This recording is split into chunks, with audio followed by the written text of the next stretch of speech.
just because an apple fell from a tree, don't try to tell me that there's such thing as gravity. No, the apple fell from the tree because it's supposed to be on the ground. When it comes from the air, it's supposed to be firm on the ground. It's not supposed to be floating once it falls from the tree.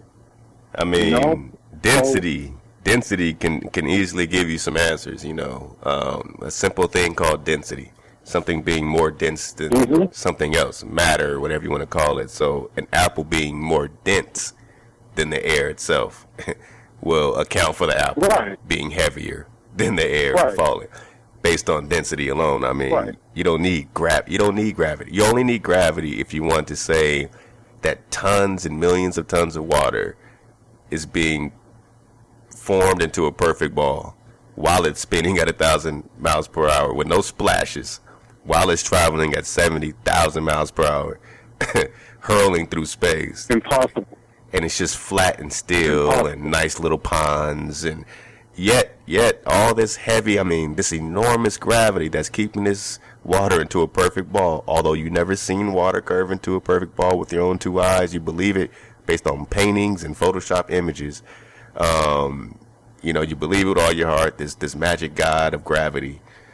And as it's spinning, as it's connected, the birds just fly freely in the air. They go here and there, and this gravity doesn't affect them, but it keeps the water into a perfect, millions of tons of water crushed.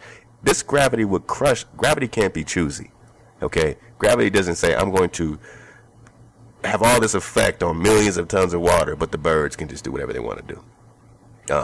People could just walk and jump, and it's all good. We don't feel it, but that's why we're stuck, and people are underneath us on this ball. Being on a ball, people have to be upside down on the other side of the ball, and gravity just keeps them just frolicking, no problem. Planes are flying on one side of the earth, and then they go to the other side. Now they're upside down, but no problem. And I said this example before, and it's one of the funniest ones when I think of it. Imagine yourself standing, let's say, you're ant size on a basketball. So I'm trying to give you something to visualize. So you're on a basketball, you're the size of a little ant or fly, and you say, okay, I'm at the center of the ball, or I'm on top of the ball. I'm going to dig all the way through the ball. So imagine someone saying, I'm going to dig from the top of the earth, round earth, to the bottom of the round earth. And I'm going to dig. So me and Silas say, okay, let's dig. So we start digging, from the top of the ball, we're digging down. Me and Silas, we're singing Kumbaya. We're digging, singing Kumbaya all the way down. At some point, just imagine, stay with me, family. I don't mean to freak you out. We're having a good time. This is entertainment, right? No sweat. This is entertainment. We're digging down, me and Silas. We got our shovels. We're digging. We're having a good time.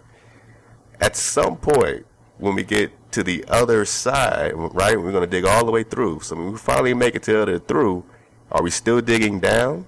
No, because we have to be coming up out the ground on the other side.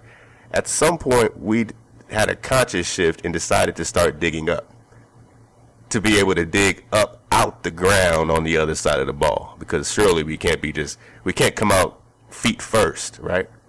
It doesn't make sense, right? It's not consciously making sense. People come up out the ground, so on the other side of the ball, you'll be coming up out the ground. But obviously we'll be now digging up with our shovels. Now we'll be trying to get out. So we started digging down from the top of the ball, and on the other side of the ball, now we're digging up out the ground.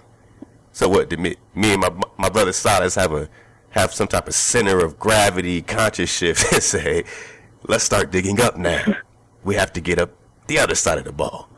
We got to just stop this. We got to regain our senses. If water doesn't look like it curves, it's because it don't. Don't say, oh, well, because it's so far away. My brother Silas is with that camera showing you boats being beyond your visual, and then you zoom in on them. Even with a phone, you can zoom in and still see. But you can get a high-powered telescope, whatever you need. It's look it up yourself. Just regain your senses. Having this orientation is just part of the process, because it's a lot going down. And I think we're building because it's a lot happening.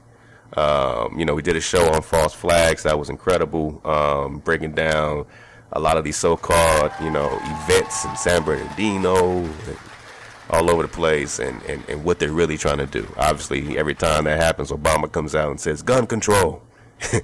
He doesn't care about nobody else. He just, hey, remember about the gun thing, as if the bad guys have to go through our American system to get their guns.